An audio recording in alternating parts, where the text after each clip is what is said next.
भैया भात भरन को आयो रे, भैया भात भरन को आयो रे। अब खत लिख रही बहन बिरन को, बिरन मेरे भात लियो रे। सासी को लियो भैया पाग पिछोरा, ससुरा को दखन चीर। ससुरा को लियो भैया पाग पिछोरा, सासू को दखन चीर। हमको लियो भैया स्वर्ग चुनरिया, जिसने टूटा हो। अब खत लिख रही बहन बिरन को, बिरन मेरे भात लियो रे। आज मैं आपको सुना रही हूँ कि मैं क्या सुनाने की कोशिश कर रही हूँ। ये भात जो रस्म है, ये शादी ब्याहों में शुरू होती है, जो भाई बहनों के बीच में मामा लाते हैं भात लड़की की शादी में। ये सब भात क्या है, ये इसकी एक कहानी बहुत पुरानी है, मैं सुनाने जा रही हूँ। तो आपने जो ओरछा की मैंने कहानी अभी सुनाई थी, रामलला कहाँ है, अयोध्या के रामलला कहाँ है, मैंने एक ब्लॉग बनाया था उसमें।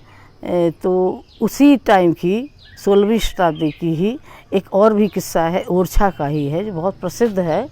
और बुंदेलखंड का हर शख्स, हर किसी को उसके बारे में पता है।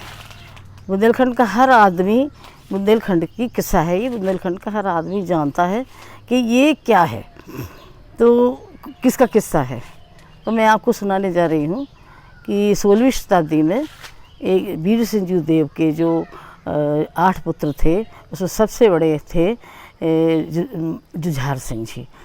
तो जुझार सिंह जी जो थे, उनके सबसे छोटा भाई था हरदौल, हरदौल लाला कहलाते थे। चूँकि वहाँ राज्य तो किस राम राजा के पीछे कोई राज्य तो कर नहीं पा रहा था कोई भी राजा, लेकिन हाँ उनकी कार्यभार संभालता था। तो जुझार सिंह जी को दिया गया आगरे का कार्यभार संभालने को, वहाँ का राज्य साम्राज्य मिला। उनके सबसे छोटे पुत्र जो थे वीर सिंह जी देव के, तो उन्होंने जुझार सिंह जी के जो छोटे भाई थे, उन्होंने दीवान का पद संभाला ओरछा का। तो फिर उन्होंने वहाँ पे बहुत ही अच्छा अपना साम्राज्य फैलाया, बहुत अच्छी तरह से वो कर रहे थे, अपना साम्राज्य चला रहे थे, लोगों से बहुत जलने लगे थे। तो जब ज़्यादा लोग जलने लगते हैं तो फिर क्या करते हैं, कहीं ना कहीं बदनामी करने की सोचते हैं। तो उनके दुश्मनों ने क्या किया कि उनसे कहा कि जुझार सिंह जी से आगरा में जाके लगाई बुझाई की, कहा कि आपकी भाभी जो है आपके छोटे वाले भाई को रखती हैं और आप यहाँ पे आगरा में फंसे रहते हैं, और आप जो है आपकी भाभी जो है वहाँ पे उनका प्रेम प्रसंग चल रहा है आपके भाई से। तो उन्होंने कहा नहीं, ऐसा तो नहीं हो सकता। उन्होंने कहा नहीं, आप विश्वास करिए, हम लोग झूठ नहीं बोल रहे हैं। लेकिन उन्होंने कहा अच्छा ठीक है, तो फिर मैं परीक्षा लूँगा। तो वो परीक्षा लेने चले। अब वो आए ओरछा, उन्होंने हरदौल जी से पूछा, लाला हरदौल कहलाते हैं, उनसे पूछा कि भाई ये किस्सा जो हम सुन रहे हैं, यह प्रेम प्रसंग क्या तुम्हारी भाभी का चलता है? तो वो बेचारे रोने लगे। भाभी से पूछा गया तो भाभी भी ये बोली कि आपको विश्वास ना हो, आपको कैसे हम अपने पति, अपने सतीत्व का आपको किस तरह से मतलब विश्वास दिलाएं, आप बताइए मेरी कैसी परीक्षा लेना चाह रहे हैं। तो उन्होंने कहा अच्छा ठीक है, मैं आपकी परीक्षा ही लूँगा। तो वो परीक्षा लेने चले। उन्होंने कहा कि क्या तुम अपने छोटे देवर को क्या जहर दे सकती हो? अब बहुत रोई, बहुत गिड़गिड़ाएँ। उन्होंने कहा कि नहीं, ये बिल्कुल जिसने भी आपको भरा है बहुत गलत भरा है और ये बिल्कुल सच नहीं है। तो वो बोले नहीं, मैं तो जब जानूँ।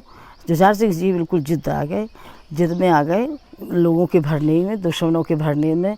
उन्होंने अपने भाई से कहा कि क्या ये प्रेम प्रसंग का कोई प्रमाण दे सकते हो? उन्होंने कहा भैया जैसा आप कहेंगे मैं वैसा करूँगा, आप बताइए आप किस तरह से मेरी परीक्षा लेना चाह रहे हैं। तब उन्होंने उनकी भाभी से कहा कि आप ऐसा करिए कि इनको खीर में जहर मिला के दे सकती हो क्या, आप इनको खिला सकती हैं जहर। भाभी बहुत रोई, बहुत गिड़गिड़ाई, चंपावती नाम था उनका। उन्होंने कहा नहीं, आप बिल्कुल गलत सुने हैं, आप बहुत बड़ी गलती कर रहे हैं, और ये हमारा मतलब प्रेम है, मैं बच्चे की तरह प्रेम करती हूँ अपने देवर से, लेकिन मेरा ऐसा कोई संबंध नहीं है, और आप जो है बेटा विश्वास कीजिए। लेकिन वो नहीं माने और बोले कि नहीं मुझे तो प्रमाण चाहिए। अब बेचारी रोती जाए, मैं बोली ठीक है। उन्होंने जहर मिलाया खीर में, उसके बाद उनको कह भी दिया, अपने देवर से कहा कि देखो बेटा इसमें जहर मिला है, मैंने तो सतीत्व की परीक्षा दे दी लेकिन तुम इसको खाना नहीं। उन्होंने कहा भाभी ऐसा है कि कलंकित जब आप होंगी तो कलंकित हम भी होंगे, और हम कलंकित होंगे तो आप भी होंगे। तो आप ऐसा करिए कि अब दोनों लोगों को अपनी परीक्षा में पास होना है, आपने अपना काम कर दिया, अब मुझे अपना काम करना है। बहुत परेशान उन्होंने आनंद में वो खीर का कटोरा उठाया, और भाभी रोती रही, चिल्लाती रही। उन्होंने कहा कि मैं आपको बदनाम नहीं होने दूंगा भाभी, और जो है वो खीर खा गए, और वहीं पे वो गिर के उनकी मृत्यु हो गई।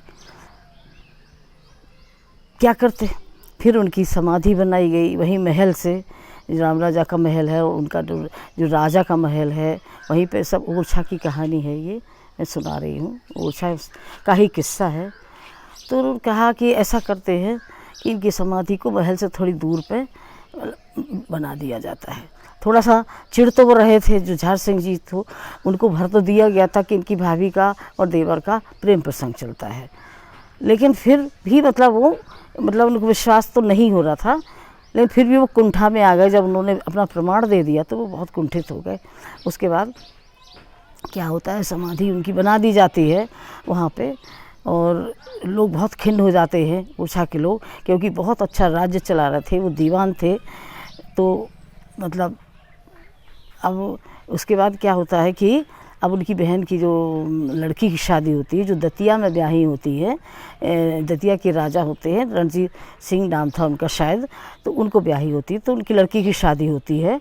तो वो कहती हैं कि वो जाती हैं भात मांगना। आप लोग सब समझ रहे होंगे कि भात अपने छोटे बड़े वर्ग में, नीची ऊंची जातियों में, सब में भात का प्रचलन है, हर शहर में, हर गांव में, और सभी लोग जानते हैं कि ये भात मांगा जाता है। और मामा लेके आता है पहनावन, जिसको कहते हैं मामा, कपड़े और जेवर, और जो अपनी बहन के लिए, भांजे भांजियों के लिए, लड़की की शादी में ख़ास तौर से, लड़के के में भी लाते हैं लेकिन लड़की की शादी में ख़ास तौर से मामा का भात प्रसिद्ध है कि मामा भात लेके आते हैं। बहुत ज़्यादा सामान भी लोग लाते, जैसी जिसकी हैसियत होती है। तो उन्होंने कहा, पहले वो जुझार सिंह के पास आई, उन्होंने कहा भैया आपको अपनी भांजी की शादी में आना है भात लेके।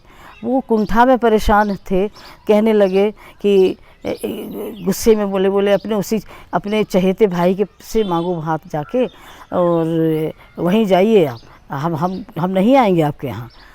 तो बेचारी रोती गिड़गिड़ाती उनकी समाधि पे गई, बहुत रोई, बहुत गिड़गिड़ाई, बोली भैया कैसा भी हो, नहीं तो हम जान दे देंगे, आपको भात लेके आना पड़ेगा, आपको प्रमाण देना पड़ेगा कि आप सच्चे थे, और आपको अपनी भांजी शादी में भात लेके आना ही पड़ेगा। बहुत रोई गिड़गिड़ाई, समाधि से आवाज़ आई, बोले बहन, उनका बहन का नाम था कुंजावत था। बोले बहन कुंजावत, बिल्कुल चिंता ना करो, हम आएंगे और अपनी भांजी की शादी में भात ज़रूर परोसेंगे। वो बेचारी आश्वस्त होकर चली गई, सोची कि देखो मतलब भाई मतलब मेरा अमर तो हो ही गया है, क्योंकि उसने इतना बड़ा प्रमाण दिया, लेकिन फिर भी एक परीक्षा तो उसकी थी। अब वो घर गई, फिर देखा जब भात का समय आता है तो खूब बैलगाड़ियों में और किसी चीज़ में सब लोग पूछते हैं कि ये सब सामान कहाँ से आ रहा है, इतना मतलब सामान क्यों से, कहाँ से, कौन कहा कि वो मतलब कहा कि उनके दरवाजे पे, राजा के दरवाजे पे सब उतार देना, और आदेश हम लोगों को हुआ है, उतार दिया।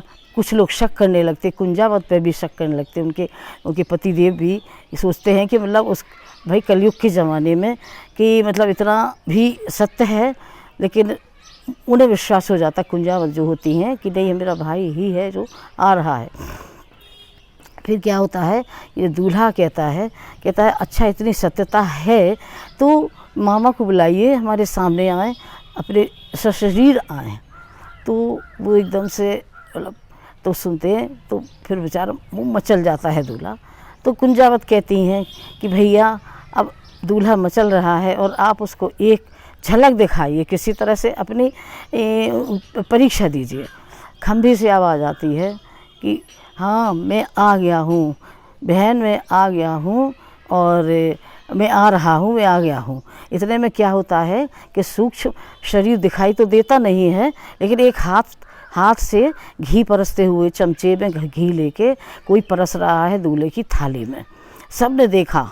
उसी समय राजा हरदौल की जय, राजा हरदौल की जय, लोग देवता की जय, देवी मतलब उनको देवता मानने लगते। जब से सारे लोग उनको बिल्कुल देवता स्वरूप मानने लगते कि ये तो सूक्ष्म शरीर में मतलब अमर हो गए हैं। फिर उसके बाद वो उसकी शादी हो जाती, चली जाती है। अब आज समझिए कि उस पूरे बुंदेलखंड में किसी से पूछिए, हर गांव में, हर शहर में जब भी किसी लड़की की शादी होती है तो एक राम राजा के मंदिर में निमंत्रण जाता है। और पहला निमंत्रण उनकी हरदौल का जो समाधि है वहाँ पे एक खटिया बिछी है, खाट है, पानी रखा, सब रखा। कहते वो रात में सोने आते हैं। लोगों की ऐसी धारणा है, मतलब विश्वास है, तो वो कहते हैं तो आते हैं। तो वहाँ पे निमंत्रण सबसे पहला रख के लोग आते हैं लड़की की शादी में। उनको सब भाई मानती हैं, सारी मतलब औरतें या लड़कियां जो भी जिनकी भांजियों की शादी होती है, बहन लड़कियों की शादी, वो पहला निमंत्रण वहाँ रखने जाती हैं कि मेरा काम काज भी कुंजावत की तरह ही संभाल लेना आके। तो ये उनका है। तो ये भात की प्रथा सबसे पहले जो शुरू हुई है 400 साल पहले, ये लाला हरदौल की भात से शुरू हुई है, जो कि आज तक चल रही है। और ये वहाँ बुंदेलखंड में तो इतनी कहानियाँ, इतनी गालियाँ, इतने भजन और इतने आल्हा वाल्हा सब बहुत गाए जाते हैं इनको लेके, लाला हरदौल को लेके। और उनको लोग देवता लोग मानते हैं कि उन पे, उनकी समाधि पे जो मांगने चला जाता है वो देते ज़रूर हैं, ऐसा विश्वास है लोगों का। और ये भात है। और ये भाई बहन का जो संबंध है, ये हाथ से जो बना हुआ है लड़की की शादी में, ये ख़ास तौर से ये लाला हरदौल के टाइम से ही है। और 400 साल हो गए हैं आज भी समझिए कि ये प्रथा बढ़ती ही चली जा रही है। बहुत से लोग इसको जानते हैं, नहीं जानते, बस भात जानते हैं कि मामा भात लेके आते हैं और मामा वही थे और भात लेके वही गए थे। वो जो प्रथा भात की वहीं से शुरू हुई है, बुंदेलखंड के ओरछा, मध्य प्रदेश में है ओरछा, जहाँ पे राम राजा की स्थापना है। अयोध्या के जो रामलला है वो राम राजा हैं, वहाँ स्थापित हैं। वो हमने पहले राग में सब बताया था कि ये वही है। और ओरछा की ये दूसरी कहानी है। और एक और भी प्रमाण है वहाँ पे कि कहते हैं कि जो भात जाता है उसमें पीले चावल लेके और हल्दी वल्दी रख के ले जाते हैं कटोरे में, ख़ास तौर से वो बहन के हाथ में दिया जाता है, बहनोई के हाथ में दिया जाता है। तो वो कटोरा आज भी वहाँ ओरछा में रखा हुआ है। और उसको अब तो वो पत्थर का है, लेकिन जब उसको बजाओ तो वो टन से किसी धातु की तरह बोलता है, बहुत ज़ोर से, ऐसा लगता है कोई धातु का मतलब रखा है। उसमें इतना प्रमाणित है, कोई भी जाके देख ले बजा के, ये पत्थर तो बजता नहीं है, बहुत भारी सा कटोरा है। कहते वही हरदौल का कटोरा है उन्होंने, जिसमें वो भात ले गए थे अपनी बहन के यहाँ। और ये उनकी कहानी है। और भाई बहनों का प्रेम उन्होंने वो बना के रखा था कि आज भी भाई बहनों में वही प्रेम है। और हर शादी में बस बहन कहती है कि बहन बीरन को खत लिखती, बीरन मेरे भात ले आना, सास को रेशमी साड़ी, ससुर को सूट ले आना, अगर इतना न हो भैया तो खाली हाथ आ जाना। और हर बहन अपनी लड़की की शादी में छत पे चढ़ के, जिस दिन मंडप का नेग होता है, जिस दिन भात का नेग होता है, उस दिन इंतज़ार करती है आंखें बिछा के अपने भाई की। और जिसके नहीं होते हैं वो चचेरे ममेरे भी उसको मतलब मानते हैं। और और बहुत रो रो के कहती है कि भैया तुम चले आना, कुछ लाना या नहीं आना, बस मेरा कार्य संभाल देना, जैसे हरदौल ने संभाला था। बुंदेलखंड में तो सब ऐसे ही कहते हैं, लेकिन अभी सारे लोगों को ये नहीं पता बुंदेलखंड की कहानी है, बहुत से लोग जानते भी हैं। लेकिन ये भात जो है शुरुआत वहीं ओरछा से, लाला हरदौल से ही शुरू हुआ है। कुंजावत का भात जो लाला हरदौल ने दिया था, अपनी भांजी को ले गए थे, वहाँ से हुआ था। छोटी सी जानकारी मैं आपको दे रही हूँ, छोटी छोटी जानकारी देती रहती हूँ, जैसे मैंने सुना रहता है, देखा तो मैंने भी नहीं है, लेकिन सत्यता तो बहुत है और सत्यता दिखाई भी अभी भी देती है। आप बुंदेलखंड में जाइए, मैं बुंदेलखंड की ही हूँ, इसलिए मैं तो 100% ही मानती हूँ कि सत्य ही है। और हमारे यहाँ ये रिवाज भी है कि सबका निमंत्रण सबसे पहले उन्हीं के चारपाई पे जाता है, सबसे पहले लाला हरदौल को राम राजा के मंदिर में, तब शादी कोई शुरू होती है हर घर में।